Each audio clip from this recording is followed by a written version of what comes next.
Hello everyone, welcome again to fine art study. आज के इस वीडियो में हम बात करेंगे लॉयन कैपिटल के बारे में। सारनाथ का जो सिंह स्तंभ है उसके बारे में हम बात करेंगे। ठीक है, तो एक बार पहले इस पिक्चर को देख लेते हैं, पूरा इसका डिटेल। तो सबसे पहले देखिए, इसको 5 एलिमेंट्स है इसमें, मतलब 5 जो तत्व हैं या 5 इसके पार्ट कहें हम, 5 पार्टों से ये बना हुआ है। लेकिन फिलहाल वर्तमान में हमें ये सिर्फ 3 ही पार्ट देखने को मिलते हैं। तो सबसे पहले देखिए, यहाँ पे इसके नीचे एक और इसका बेस था। ठीक है, वो इसका फर्स्ट पार्ट था बेस, लेकिन वो अब खंडित हो चुका है, छोटे छोटे उसके टुकड़े अलग हो चुके हैं। तो यहाँ पर आप देख सकते हैं। ठीक है, तो ये जो बेस था इसके नीचे वो अब खंडित हो चुका है, उसके छोटे टुकड़े हो चुके हैं। उसके बाद देखिए, ये जो हमारा है ये सेकंड पार्ट है। इसमें आप देख सकते हैं कि इसमें कमल की पंखुड़ियाँ दिखाई गई हैं जो कि उल्टी बनाई गई हैं। ठीक है, उल्टी कमल का फूल, कमल की पंखुड़ियाँ हैं जो वो उल्टी तरफ बनाई गई हैं। उसके बाद हमारा जो थर्ड पार्ट है वो आता है एक ये यहाँ पर एक चक्र, एक पूरा व्हील दिखाया गया है जिसके ऊपर 4 जानवर दिखाए गए हैं, 4 जानवर बनाए गए हैं, बैल, हाथी। ये आप देख सकते हैं, यहाँ पर बैल, यहाँ पर हाथी। ठीक है, ऐसे ही घोड़ा और शेर। तो ये 4 जानवर दिखाए गए हैं। इसमें एक जानवर है, उसके बाद में अशोक चक्र को दर्शाया गया है, फिर से एक जानवर है, फिर से अशोक चक्र को दर्शाया गया है। तो इस तरह से यहाँ पर 4 जानवर और 4 अशोक चक्र दिखाए गए हैं। दोनों तरफ देखिए कि जो अशोक चक्र का सेंटर है, तो दोनों तरफ हमें वो बाहर की तरफ निकला हुआ दिखाई देता है, बिल्कुल सेंटर। ठीक है, उसके बाद जो इसका फोर्थ पार्ट है वो आता है ये 4 सिंग। हम जब सामने से देखते हैं तो हमें 3 ही सिंग इसमें दिखाई देते हैं, चौथा जो है वो पीछे की तरफ है, वो हम नहीं देख पाते हैं। ठीक है, तो अब इनके बारे में देखते हैं कि इनके जो इनके ऊपर है वो जो चमकदार पॉलिश है वो की गई है। इतने सालों बाद भी आज भी इसकी चमक वैसी की वैसी बरकरार है।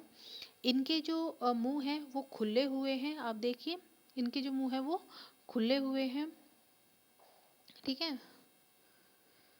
तो और फिर अगर हम इसके जो फिफ्थ इसमें पार्ट था इसका, उसकी बात करें तो इसके ऊपर एक ये जो अशोक चक्र है, ये अशोक चक्र इसके ऊपर लगा हुआ था, लेकिन वो टूटकर अलग हो गया है, तो उसको हटा दिया गया है। ठीक है, ये सेम ऐसा इसके ऊपर लगा हुआ था। इसके अंदर हम सभी जानते हैं कि 24 होते हैं। तो इस तरह से ये इसमें 5 पार्ट थे जो कि अब 3 ही रह गए हैं। तो चलिए अब इसके बारे में हम थोड़ा देख लेते हैं। तो देखिए, सबसे पहले अगर हम सारनाथ की बात करें तो सारनाथ का जो प्राचीन नाम है उसे ऋषिपतन या मृगदाव भी कहते हैं। मृगदाव का मतलब होता है मृगों का, जहाँ पर मृग जो है विचरण करते हैं।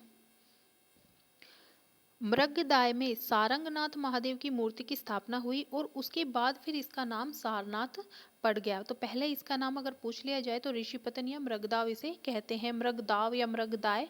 ठीक है, तो उसके बाद फिर यहाँ पर एक सारंगनाथ महादेव के नाम से मूर्ति की स्थापना हुई, उसके बाद फिर इसे सारनाथ का नाम दिया गया। ज्ञान प्राप्त करने के बाद गौतम बुद्ध ने अपना पहला उपदेश यहीं पर दिया था। मोस्ट इम्पोर्टेंट लाइन है। ठीक है, उसे कि धर्मोपदेश के नाम से उसे जानते हैं, जो पहला उपदेश दिया था। सम्राट अशोक के समय में यहाँ पर बहुत से निर्माण कार्य हुए। अब हम अगर जो लोयन कैपिटल है उसकी बात करें तो ये मौर्य काल का बना हुआ है, पॉलिश्ड सैंडस्टोन। ठीक है, तो ये जो है ओकदार सैंडस्टोन से बनाया गया है। उसके बाद इसका जो टाइमिंग है वो है 3rd सेंचुरी BC। मौर्यकालीन सर्वश्रेष्ठ कृति जिसे स्वतंत्र भारत की महामुद्रा के रूप में ग्रहण किया गया है, यानी कि ये मौर्य काल की वो सर्वश्रेष्ठ कृति है, वो रचना है जिसे कि हमें आज़ादी के बाद हमने अपना जो प्रतीक चिन्ह है, राष्ट्रीय प्रतीक चिन्ह है, उसके रूप में इसे अपनाया था। इसकी लंबाई की अगर हम बात करें तो ये 7 फीट के लगभग का है। इसका वजन लगभग 50 टन के आसपास का माना जाता है। अशोक के द्वारा बनवाया गया।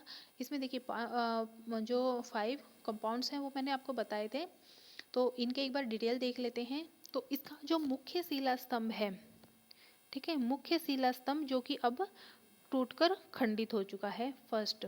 उसके बाद आता है इसमें कमल के फूल का आधार है, जो उल्टा कमल का फूल है वो इसमें बना हुआ है। उसके बाद जो थर्ड आता है, थर्ड में क्या है कि गोल चौकी पर 4 धर्म चक्र हैं, जो अशोक चक्र, अशोक चक्र को ही धर्म चक्र भी कहते हैं, ये बात भी आप याद रखिएगा, अशोक चक्र या धर्म चक्र।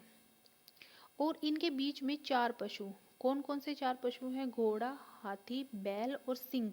इनको अंकित किया गया है, चारों दिशाओं में क्लॉकवाइज दौड़ते हुए आके गए हैं, ठीक है। तो ये छोटे छोटे पॉइंट हैं बहुत, जिनसे डायरेक्ट क्वेश्चन बनते हैं, ये आप ध्यान रखिएगा।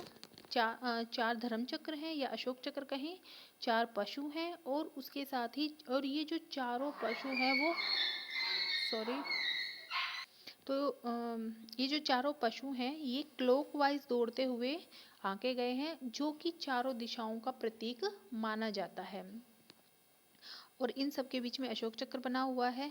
उसके बाद ये माना जाता है कि ये जो चारों दिखाए गए हैं, जो जानवर दिखाए गए हैं, तो जो पशु दिखाए गए हैं वो हमें कुछ ना कुछ संदेश देते हैं।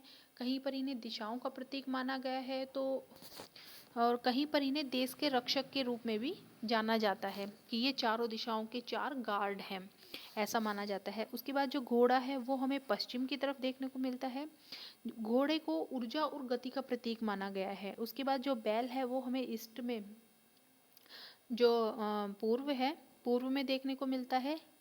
बैल कठिन परिश्रम और मेहनत का प्रतीक है। उसके बाद हाथी, हाथी दक्षिण की तरफ है, जो कि नेतृत्व करने की क्षमता और रॉयल्टी को वो प्रदर्शित करता है। सिंह की अगर हम बात करें तो सिंह जो है वो उत्तर की तरफ है,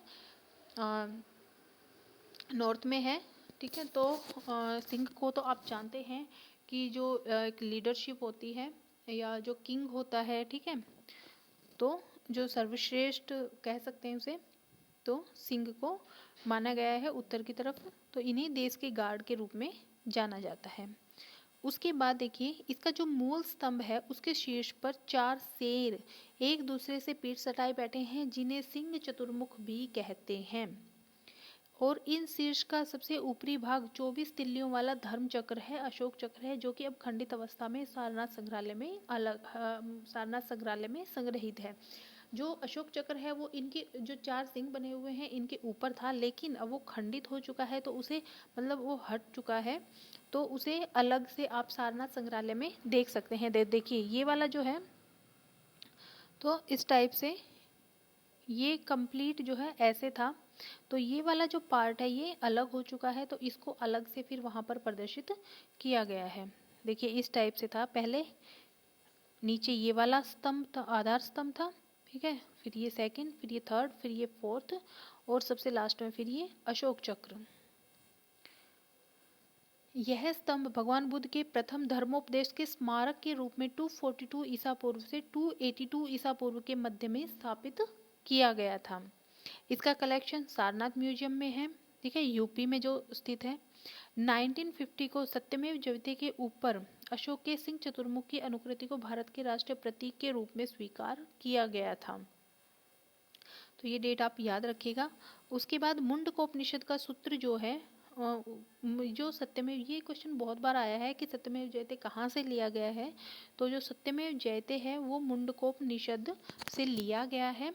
और जो ये लिपि अगर आपसे पूछ ली जाए तो देवनागरी लिपि में ये है, और इसका अर्थ होता है सत्य की ही विजय होती है।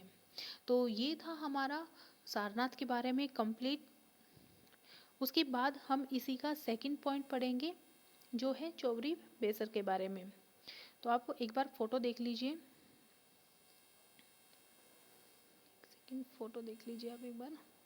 ओके, देखिए फोटो देखने से अगर हम काफ़ी अच्छे से एक बार अगर आप पूरा एनालाइज कर लें उसको, तो हमें बहुत सी चीज़ें क्लियर हो जाती हैं, और हमारे माइंड में जब हम थ्योरी पढ़ते हैं तो काफ़ी अच्छे से वो चीज़ें बैठ जाती हैं। तो देखिए सबसे पहले कि इनके हाथ में एक यहाँ पर एक मतलब पंखे टाइप में, चवर टाइप में कुछ है, ठीक है। उसके बाद इन्होंने मालाएं पहनी हुई, एक छोटी माला और फिर एक बड़ी माला है जो कि इनके पेट तक आई हुई है। उसके बाद इनके जो वस्त्र इन्होंने पहने हुए हैं वो नाभि से थोड़ा नीचे की तरफ है, ठीक है। उसके बाद पैरों में इन्होंने कड़े पहने हुए हैं, ठीक है। और सिर पर आप ये देख सकते हैं कुछ इन्होंने रखा हुआ है, लगाया हुआ है। कानों में इनके कुंडल है।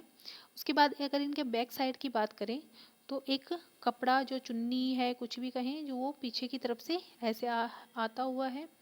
उसके बाद इनका जो हमने यहाँ पर चंवर देखा था वो देखिए पीछे इस तरह से उसको लाइंस में दिखाया गया है।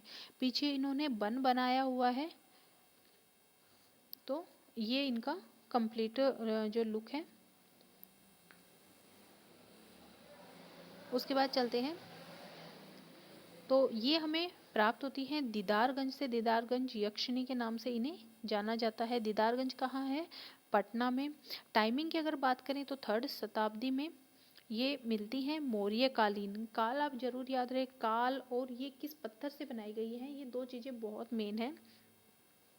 तो इसे नारी सौंदर्य की सूक्ष्म अभिव्यक्ति कहा गया है। ये भी ओपदार लाल बलुआ पत्थर से बनाई गई है। ओपदार का मतलब होता है कि पॉलिश्ड, ठीक है। तो आप देखेंगे कि पुरानी जितनी भी स्पेशली मौर्य काल में जितनी भी चीज़ें बनाई गई हैं उनके ऊपर पॉलिश की गई है, उनके ऊपर इतनी चमक है, इतने सालों बाद भी वो चमक जैसी पहले थी बिल्कुल वैसी ही आज भी बनी हुई है। अब इसकी पूरी डिटेल देख लेते हैं। तो इस मूर्ति के दाहिने हाथ में चंवर है और बायां हाथ टूटा हुआ है। चेहरा और कपोल गोल दिखाए गए हैं। कपोल का मतलब गाल होता है, चेहरा और गाल इसके गोल दिखाए गए हैं। केश राशि गुथी हुई है और पीछे इन्होंने बन बनाया हुआ है। हाथ की कलाई में चूड़ियां और कंगन है।